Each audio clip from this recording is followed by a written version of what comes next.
وَاجْتَنِبُوا الطَّاغُوتَ، اور طاغوت یعنی اللہ کے علاوہ جو طاقتیں ہیں،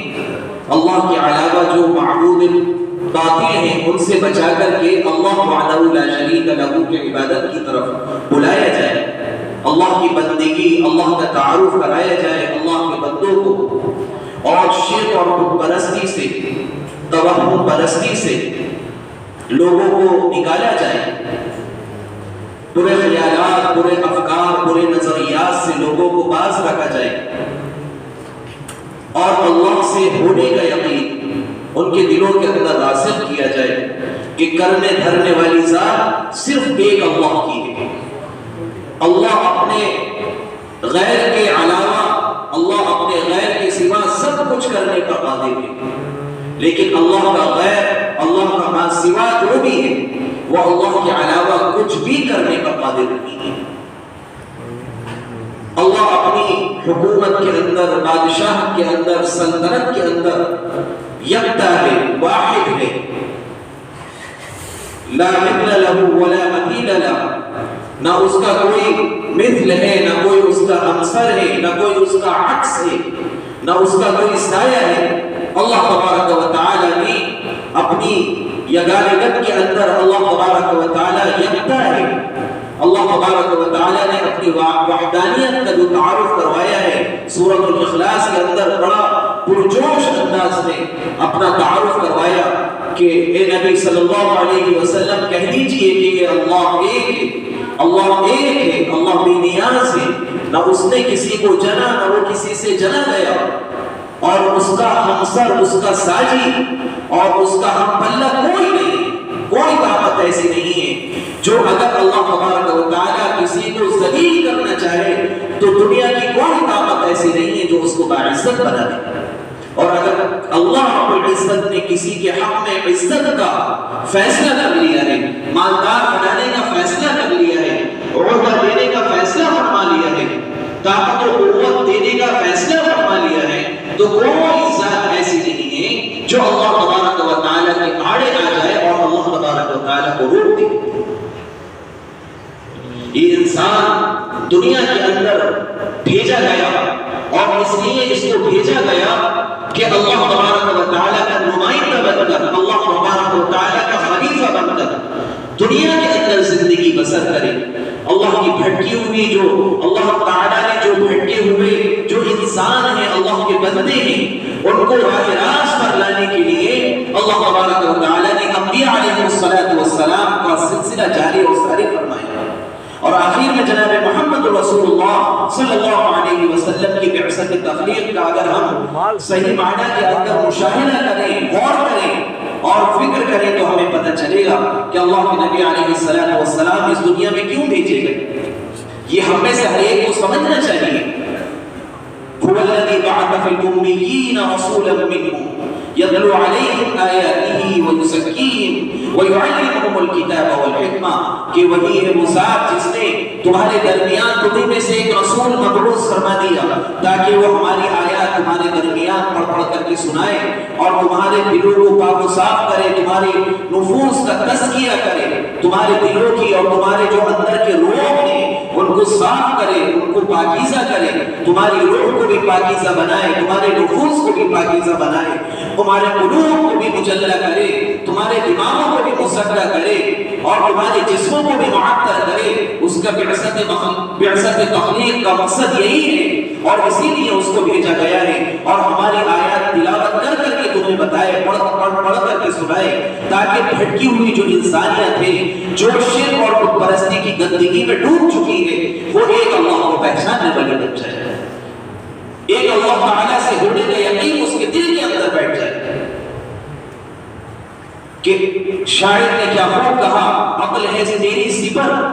عقل ہے تیری سپر، عشق ہے شمشیر تیری، بلے درویش خلافت ہے جہانگیر تیری، تو مسلمان ہے تو ہر تقدیر ہے تدبیر تیری، تو مسلمان ہے تو ہر تقدیر ہے تدبیر تیری،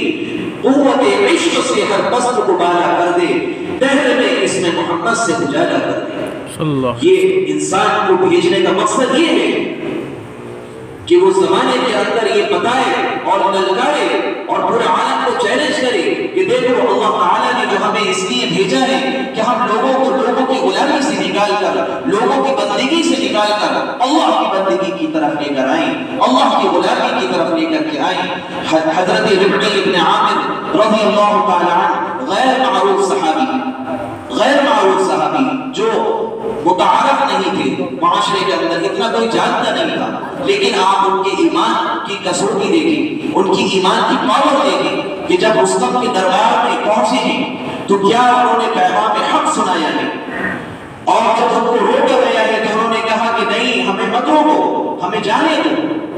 اور جب ان سے پوچھا گیا کہ کیوں آئے تو انہوں نے کہا ہم آئے نہیں ہیں، اللہ تعالیٰ نے ہمیں برپا فرمایا ہے، اللہ نے ہمیں بھیجا ہے۔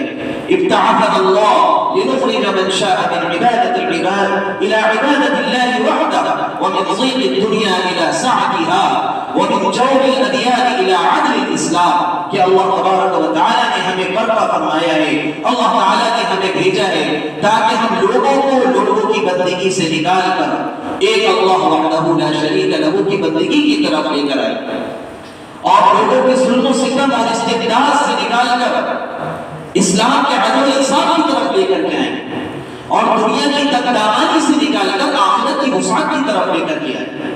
اللہ نے اس لیے ہمیں بھیجا ہے، ورنہ زمانے جاہلیت کے اندر آپ دیکھیں کہ ایک قوم دوسری قوم کو نیچے طبقے والا سمجھا کرتی تھی، کچلا کرتی تھی، اور ان کے اوپر کس طرح ظلم و ستم اٹھائے جاتے تھے، جس طرح آج بھی بہت سارے اقوام اپنے آپ کو بڑا سمجھتی ہیں، بہت سارے قبیلے اپنے آپ کو بڑا سمجھتے ہیں کہ ہم بڑے ہیں یہ چھوٹا ہے۔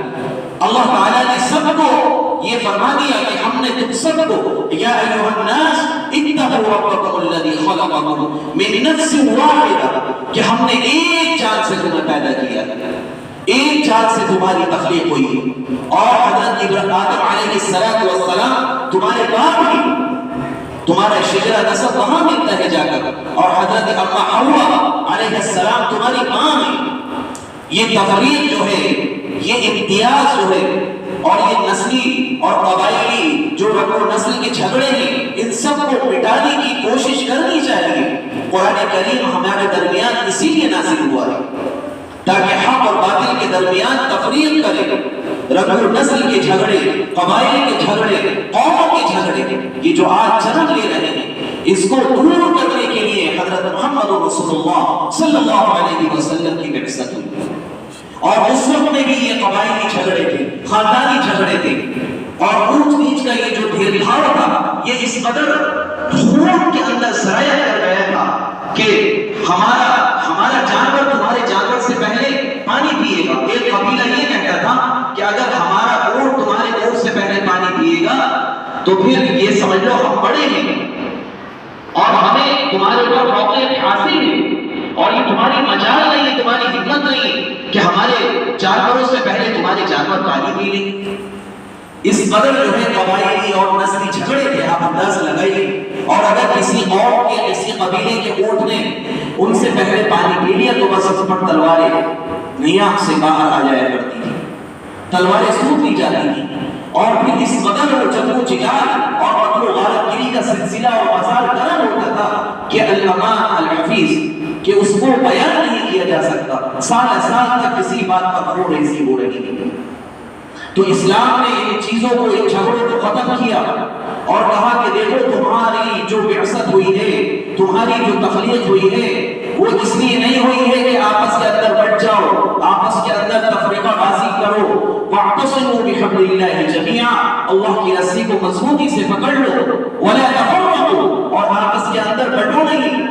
آپس کے اندر تفریقہ بازی نہ کرو، ورنہ تمہاری ہوا پڑ جائے گی، ورنہ تم یاد رکھو تم بے حیثیت ہو جاؤ گے، کم ہمت ہو جاؤ گے، پست ہو جاؤ گے، ذلیل رسوا ہو جاؤ گے، اور غیر قومیں تمہیں رتبہ اجل سمجھ کر کے ہڑپ لے گی، تمہیں در دیوانہ سمجھ کر ہڑپ لے گی، کھا لے گی۔ اگر تم نے ایک وحدانیت کا ثبوت نہیں دیا، ایک صف میں کھڑے ہونے کا ثبوت نہیں دیا، آپس کے اندر کانے سے کانا، جس طرح نماز کے اندر کھڑے ہوتے ہو، نماز یہ عملی مشق ہے، اور نماز بتاتی ہے ہمیں کہ ہم جس طرح ایک صف میں کھڑے ہو کر اس کے اندر نہ قوم دیکھی جاتی ہے، نہ قبیلہ دیکھا جاتا ہے، نہ برادری دیکھی جاتی ہے، نہ امیر نہ غریب دیکھا جاتا ہے، اس کے اندر سب ایک صف کے اندر کھڑے ہوتے ہیں، سب اللہ کے بندے ایک ہیں اور سب اللہ کے بندوں کو ایک ساتھ کھڑے ہونے کا حق حاصل ہے۔ غیر قوموں کے اندر آج بھی رنگ و نسل کے جھگڑے ہیں، قبائل کے جھگڑے ہیں، قوموں کے جھگڑے ہیں، برادری کے جھگڑے ہیں۔ اسلام نے ان سب جھگڑوں کو ختم کیا اور سب کو کہا اللہ کے بندوں اللہ کے لیے ایک ہو جاؤ، وَكُونُوا عِبَادَ اللَّهِ إِخْوَانًا، اللہ کے بندوں اللہ کے لیے ایک ہو جاؤ اور ایک بن کر زندگی بسر کرو، ایک ہو کر زندگی گزارو، اور جس طرح تمہارا اللہ ایک ہے، رسول ایک ہے، کعبہ ایک ہے، قرآن ایک ہے، تمہیں بھی ایک ہونا چاہیے، تبھی تم کامیاب ہو سکتے ہو۔ متحد ہو کے تو کہلاؤ کہ قوم ماضی، ورنہ یاد رکھو قسطوں میں صفایا ہوگا۔ اگر اللہ تبارک و تعالی نے ہمیں اس دنیا کے اندر بھیجا ہے تو یہ زندگی بڑی قیمتی چیز ہے، اور یہ ہماری زندگی یہ ہمیں سبق دیتی ہے، اور یہ ہمارا کل کا ماضی ہمیں سبق دیتا ہے کہ ہم اپنے حال کو درست کریں، اور حال ہمارا ہمیں یہ سبق دیتا ہے کہ ہم آنے والے دن کو اس سے بہتر بنانے کی کوشش کریں۔ اللہ تبارک و تعالی نے جو ہمارے درمیان حضور پاک صلی اللہ علیہ وسلم کو مبعوث فرمایا، آپ کی کیا تعلیمات تھیں، آپ نے جن تعلیمات سے امت مسلمہ کو روشناس کرایا، ان تعلیمات کو اپنا کر کے زندگی گزارنا پڑے گی۔ یاد رکھیے گا نبی پاک صلی اللہ علیہ وسلم کے طریقے سے ہٹ کر اگر ہم نے زندگی گزاری تو دنیا کے اندر سوائے ذلت و رسوائی کے کچھ نہیں آنے والا۔ اسی لیے حضرت محمد رسول اللہ صلی اللہ علیہ وسلم کے جانشین صحابہ نے آپ کا دامن مضبوطی سے تھاما اور آپ کی سنتوں کو مضبوطی سے پکڑا اور آپ کی سنتوں پر عمل کیا، اور اپنی ظاہری شباہت بھی رسول پاک صلی اللہ علیہ وسلم کے مطابق بنائی، اور اپنا کردار بھی پیارے آقا علیہ السلام کے مطابق بنانے کی کوشش کی۔ اللہ تعالیٰ نے دنیا کے اندر بھی ان کو چمکایا، اور آخرت میں بھی اللہ تعالیٰ نے رضوان اللہ علیہم اجمعین کا پروانہ ان کو نصیب فرما کر جنت کا ان کو حقدار بنا دیا۔ یہ وہ صحابہ تھے جن کی زندگیاں زمانے جاہلیت کے اندر کفر و شرک میں ڈوبی ہوئی تھی، لیکن جب توبہ کی اور اللہ کے نبی صلی اللہ علیہ وسلم کے ہاتھ پر بیعت کی تو پھر انہوں نے ہر اس چیز کو چھوڑ دیا جس کو چھوڑنے کا اللہ اور اس کے رسول نے حکم دیا تھا۔ یہی انسان کے لیے حقیقی معنی میں اس کا ایمان کا تقاضا ہے، اور اس کی زندگی سے یہی چاہا جا رہا ہے کہ ہر وہ چیز کو وہ چھوڑ دے۔ اللہ کے نبی علیہ السلام نے ایک موقع پر فرمایا کہ جانتے ہو ہجرت کیا چیز ہے؟ ہجرت یہ ہے کہ انسان گناہوں سے باز آ جائے اور ہر اس چیز کو چھوڑ دے جس کو اللہ اور اس کے رسول نے منع فرمایا ہے، تو تم میں سے ہر شخص کامل ایمان والا بن جائے گا۔ یہی ایمان کا تقاضا ہے، یہی قرآن کریم کی صداقت اور حقانیت ہے، اور یہی قرآن کا پیغام ہے کنتم خیر امۃ اخرجت للناس تأمرون بالمعروف، کہ امر بالمعروف اور نہی عن المنکر، جب تک یہ دونوں پہلو انسان کے ساتھ وابستہ رہیں گے، جب تک ان دونوں چیزوں پر انسان محنت کرتا رہے گا، کوشش کرتا رہے گا، اللہ تبارک و تعالیٰ کی ذات سے امید ہے اللہ تبارک و تعالیٰ اس کے گناہوں کو معاف فرماتا رہے گا، اللہ اس کو راہ راست پر رکھے گا۔ اور جس دن ہمارے درمیان سے یہ چیز مفقود ہو گئی کہ ہم نے اللہ کے قرآن کو چھوڑ دیا، اللہ کے دین کو ہم نے سرسری لے لیا، امر بالمعروف اور نہی عن المنکر کو چھوڑ دیا، تو ہم اللہ کی نظر میں گر جائیں گے اور وحی کی برکات سے محروم ہو جائیں گے، اور پھر اللہ تبارک و تعالیٰ ہمیں غیروں کے حوالے فرما دے گا۔ اور پھر جس طرح غیروں نے ہمارے ساتھ برتاؤ کیا ہے، ناروا سلوک کیا ہے، یہ ہمارے سامنے موجود ہے کہ کس طرح وہ اسلام اور مسلمانوں کو مٹانے کی کوشش کر رہے ہیں۔ یہ ہماری اپنی لاپرواہی اور ہماری کم علمی اور دین سے ہماری بے اعتنائی کا نتیجہ ہے کہ جس طرح ہم نے دین کو سرسری لیا، جس طرح ہم نے دین کے ساتھ ناانصافی کی، اللہ کے دین کے ساتھ ہم نے بغاوت کی، یہ اسی کا نتیجہ ہے۔ اللہ تبارک و تعالی ہم سب کو صحیح معنی کے اندر قرآن کریم کی صداقت پر ایمان لانے کی توفیق مرحمت فرمائے، قرآن کریم کے تقاضوں کو پورا کرنے کی توفیق مرحمت فرمائے، اور ایک سچا پکا مومن بن کر زندگی گزارنے کی توفیق مرحمت فرمائے۔ اور جس طرح ہمارے اکابرین نے اس دیش کے لیے اسلام کو بقا، اسلام کو باقی رکھنے کے لیے قربانیاں دی ہیں، یہ 15 اگست کا دن آپ کو یاد دلاتا ہے کہ ہمارے علماء اکرام نے کس طرح تختہ دار کو پسند کیا اور اس کو چوما، اس کو اپنے سینے سے لگایا اور پھانسی کے پھندے پر لٹک گئے اور دیش کے لیے قربانی دے دی. یہ کیا ہے؟ عین اسلام ہے. اسلام کا یہی پیغام ہے کہ اپنے وطن سے محبت کرنا بھی اسلام کا جز ہے. اللہ تبارک و تعالی ہم سب کو ان کے نقش قدم پر چلنے کی توفیق مرحمت فرمائے.